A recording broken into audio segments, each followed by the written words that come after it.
Commander Kanat pressed his palm against the cold metal of the observation deck's viewport, watching the distant stars crawl past in their endless dance. Beside him, Chief Engineer Malice ran her fingers through her dark hair, a habit she'd developed over the past 5 years aboard the Exodus Dawn.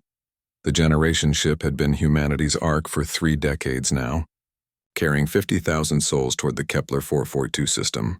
"The hydroponics bay is showing another anomaly," Malice reported, her voice barely above a whisper. "That's the 4th this month." Kanat nodded grimly. He'd been expecting this conversation. As one of the few people with level alpha clearance, he knew what the others didn't.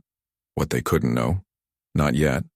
The Exodus Dawn stretched 15 kilometers from bow to stern, a marvel of human engineering that had taken 60 years to construct. When Earth's climate finally collapsed beyond repair, when the wars over the last habitable zones had torn civilization apart, humanity had poured everything into this single vessel, their final hope. Or so everyone believed. "Cannot," Molly said, turning to face him. Her brown eyes held the same intelligence that had made her the youngest chief engineer in the ship's history. "I've been running diagnostics for weeks. The inconsistencies aren't random system failures. They're intentional." He felt his chest tighten. Mollis was too smart for her own good. Too thorough. "Show me," he said.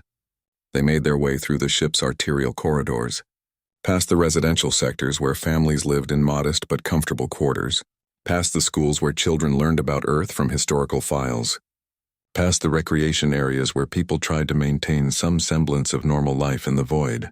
In engineering, Malice pulled up a holographic display that painted the air blue with data streams. "Look at this," she said, manipulating the projection. "Power consumption patterns, atmospheric processors, even the artificial gravity generators. Everything's operating at 67% efficiency. System degradation is expected after 30 years in space," Kanat offered weakly. "No," Malice shook her head. "This isn't degradation. It's deliberate limitation.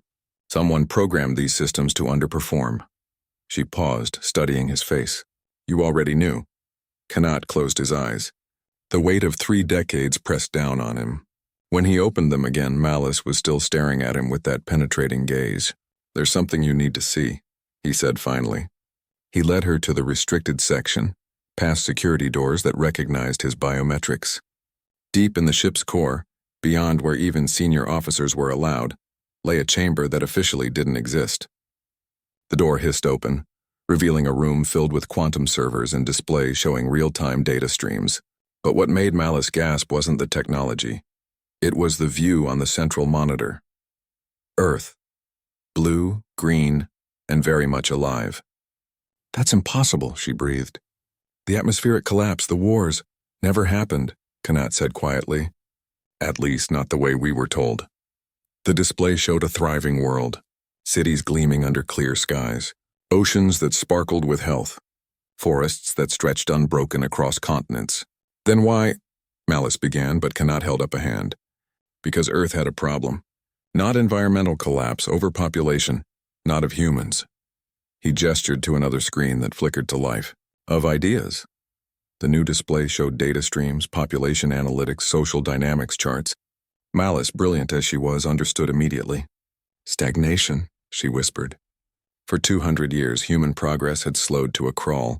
Too comfortable, too safe, too content. The greatest minds were solving trivial problems. Innovation was dying. Our species was becoming static. Kanat walked to another console, bringing up historical files. So the Global Council made a decision. Take our best and brightest, our most driven and ambitious, and give them what humanity needed most. "Pressure," Malice said, understanding dawning in her eyes. "Exactly. Controlled adversity, limited resources. The knowledge that failure means extinction. We weren't fleeing a dying world, Malice. We were saving a stagnant species." The truth hung between them like a physical presence. 50,000 humans selected not just for their genetics or skills, but for their potential. Isolated in space, forced to innovate or die, pushed to become something more than their earthbound counterparts ever could. "The efficiency limitations?" Malice asked. "Necessary pressure valves. Too much comfort, and we become like Earth. Too little, and we actually die." Kanat pulled up another display showing breakthrough after breakthrough. "Look what we've accomplished in just 30 years. Fusion efficiency improvements of 40%. Bioengineering advances that would have taken centuries. Social organization models that Earth is already implementing. Molly stared at the data, her engineer's mind processing the implications. We're an experiment. We're evolution in action. Humanity's laboratory. And in another 70 years, when we reach Kepler 442, will be something unprecedented. A branch of humanity forged in the crucible of space, ready to build a civilization that Earth never could. But the cost, Malice whispered. The people who've died believing they were refugees.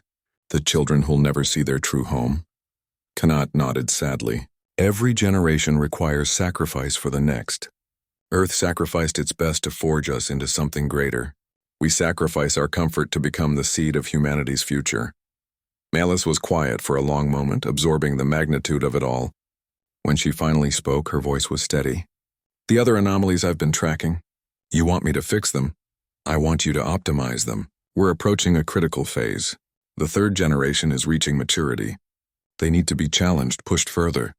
Kanat met her eyes. Earth is counting on us to become something they never could. Something worthy of the stars. Malice looked once more at the display showing their thriving homeworld, then turned to the engineering readouts. Her fingers moved across the controls with new purpose. Then we'd better not disappoint them, she said. As she worked, Kanat felt the familiar weight of command, but also something else. Pride. In 30 years, they'd traveled farther than the distance between worlds.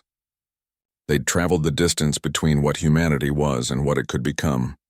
The Exodus Dawn continued its journey through the void, carrying its precious cargo toward a destiny that was both exile and homecoming, both sacrifice and salvation. Behind them, Earth turned in its orbit, watching and waiting to see what its children would become in the crucible of the stars.